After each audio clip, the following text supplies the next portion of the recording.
बिस्मिल्लाहिर्रहमानिर्रहीम। आज जो ये हर घर तिरंगा का जो इवेंट है, इसको हमारे कारगिल के सिविल एडमिनिस्ट्रेशन, जिसके अंदर में हमारे पास एक डायनेमिक लीडर डिप्टी कमिश्नर साहब हैं, उनके लीडरशिप में और हमारे एसएसपी साहब के लीडरशिप में, और उसके अंदर में जो कॉपरेशन हो रही है, जो कोलैबोरेशन हो रही है हमारे आर्मी के जो हमारे यहाँ पे डिफेंस के पर्सनल हैं, जिसमें हमारे जीओसी साहब हैं, बीआरओ के हमारे ब्रिगेडियर साहब हैं और NHIDCL, और हमारे यहाँ पर जो बाइकर्स यूनियन है वो सारे यहाँ पे पार्टिसिपेट कर रहे हैं। और ये एक बेहतरीन इवेंट है। जब आप बात करते हैं हर घर तिरंगा, तो ये सिर्फ एक सिंबॉलिज्म नहीं है, ये सिर्फ अपने देश के तई रिस्पेक्ट और लव की बात ही नहीं है। जब आप हर घर के अंदर में जब तिरंगा लहराते हैं तो एक रिस्पॉन्सिबिलिटी है, आपकी ड्यूटी है। रिस्पॉन्सिबिलिटी किस चीज़ का? हम ये एक्सपेक्ट करते हैं कि हमारा देश हमें क्या दे रहा है, हम अपने गवर्नमेंट से क्या एक्सपेक्ट करते हैं, लेकिन हम ये नहीं सोचते कि हम देश को क्या दे रहे हैं। तो वो रिस्पॉन्सिबिलिटी है, वो जिम्मेदारी है।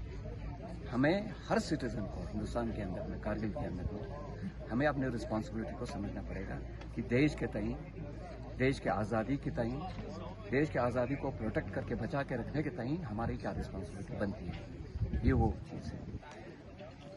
हर घर तिरंगा का इम्पोर्टेंस यहीं पे ही आती है, इसका ऑब्जेक्टिव यही बनता है। और इस दफ़ा का जो हर घर तिरंगा का जो प्रोग्राम है, हेल्थ के साथ रिलेट किया है, स्वास्थ्य के साथ रिलेट किया है। उस सिलसिले में हमारे डिस्ट्रिक्ट एडमिनिस्ट्रेशन में यहाँ पे कारगिल के अंदर में हर स्कूल के अंदर में, चाहे वो गवर्नमेंट स्कूल हो प्राइवेट स्कूल हो, हर स्कूल के अंदर में आज प्रोग्राम रखा हुआ है क्लीनलीनेस का। और जब तिरंगा की बात आती है, देशभक्ति की बात आती है, और अगर देशभक्ति देखना हो,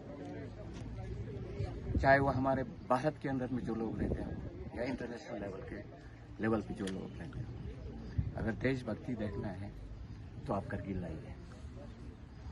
इन पहाड़ों के ऊपर हमारा डिफेंस के लोग, हमारे पब्लिक, हमारे सिविल एडमिनिस्ट्रेशन किस तरह से अपने बॉर्डर के ऊपर अपने देश को, अपने देश की आज़ादी को प्रोटेक्ट करना, अगर आप लोग देखना चाहते हैं तो करगिल लाइए।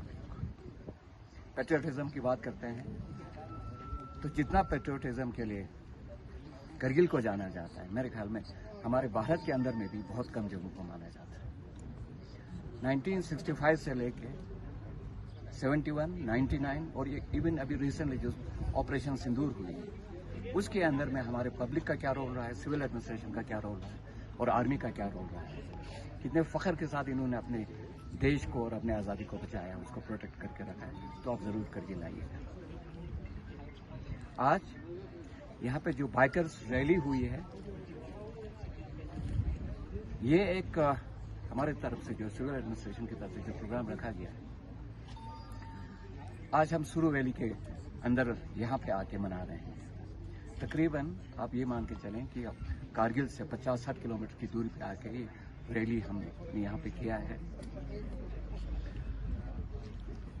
आप लोगों ने सुना भी होगा कि आने वाले दिनों के अंदर में 26 अगस्त को हम सुरू वैली फेस्टिवल कर रहे हैं। सुरू वैली किस लिए जाना जाता है? आप लोगों ने ये भी सुना होगा कि नेशनल ज्योग्राफी ने one of the best destination सुरू वैली को डिक्लेयर किया है, क्योंकि पूरे इंडिया से यही एक जगह है जिसको उन्होंने बेस्ट डेस्टिनेशन डिक्लेयर किया है। तो सुरू वैली को जाना जाता है यहाँ के खूबसूरती के लिए, यहाँ के कल्चर के लिए। अगर आप स्पिरिचुअल टूरिज्म की बात करें तो यहाँ पे आपको बहुत ही खूबसूरत रिट्रीट मिलेगा। यहाँ पे जो सुकून मिलती है इन पहाड़ों के दरमियान, इन दरियाओं के किनारों पे, वो आपको कहीं नहीं मिलेगा। अगर आपको मेडिटेशन करना है तो यहाँ आइए। अगर आपको माउंटेनियरिंग करना है तो यहाँ का नून कुंज जो है वो अपने बाहें फैला के बैठा हुआ है यहाँ पे, जो सिर्फ हमारे डोमेस्टिक टूरिस्ट को ही नहीं बल्कि इंटरनेशनल टूरिस्ट को भी अट्रैक्ट करता है। यहाँ पे सुरू वैली के अंदर में कल्चर को देखें, स्पिरिचुअलिज्म को देखें, इसके अलावा एक बहुत इंपॉर्टेंट एस्पेक्ट है यहाँ पे लोग जो यहाँ पे आ सकते हैं, जिसके लिए आना चाहिए, वो है हमारा एडवेंचर टूरिज्म, जिसके अंदर में माउंटेनियरिंग आती है, हाइकिंग आती है, बाइकिंग आती है, पैराग्लाइडिंग आता है, राफ्टिंग आता है। हर चीज़ के लिए यहाँ पे पोटेंशियल है और हर चीज़ को आप लोग यहाँ पे आके एंजॉय कर सकते हैं।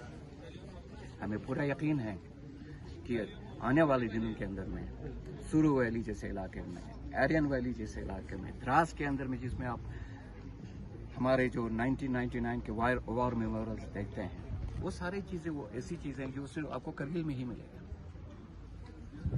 अगर आपको स्पिरिचुअलिज्म चाहिए, करगिल में मिलेगा। एडवेंचरिज्म चाहिए, करगिल में मिलेगा। पेट्रियोटिज्म चाहिए, करगिल में मिलेगा। अगर इन सारी चीज़ों को अगर इकट्ठे एक जगह पे देखना हो तो हम आप लोगों से कहते हैं करगिल से बेहतर पूरे इंडिया में कोई जगह नहीं है जी। करीब हमने बाइकर्स जो हमारे यहाँ पे बाइकर्स यूनियन और NHIDCL के जो और बाकी यूथ यहाँ पे पार्टिसिपेट कर रहे हैं, तो यहाँ पे बहुत पोटेंशियल है हमारे करगिल में बाइकिंग का।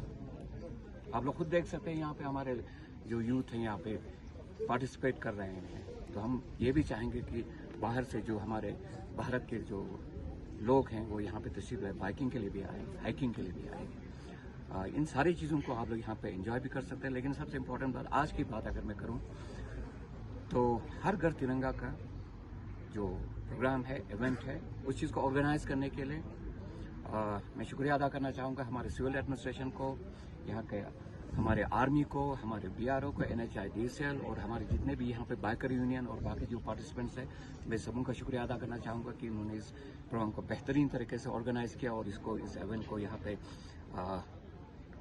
इम्प्लीमेंट किया। और साथ में मैं ये अपने कारगिल के लोगों से और हमारे देश के लोगों से कहना चाहूँगा कि अगर इस आज़ादी को और इस दिन को हमने बेहतर तरीके से मनाना है और उसको बचा के रखना है, तो हर सिटीज़न का एक रिस्पॉन्सिबिलिटी बनता है। ठीक है, हमारा डिमांड्स हो सकता है, हमारे एक्सपेक्टेशंस हो सकता है गवर्नमेंट से, हमारे अपने देश से, लेकिन सबसे पहले हमें ये सोचने की ज़रूरत है कि हमारी रिस्पॉन्सिबिलिटी, हमारा ड्यूटी क्या है इस देश के तय इस आज़ादी को प्रोटेक्ट करने और इस कंट्री को और डेवलपमेंट के ऊपर ले जाने के लिए। Thank you.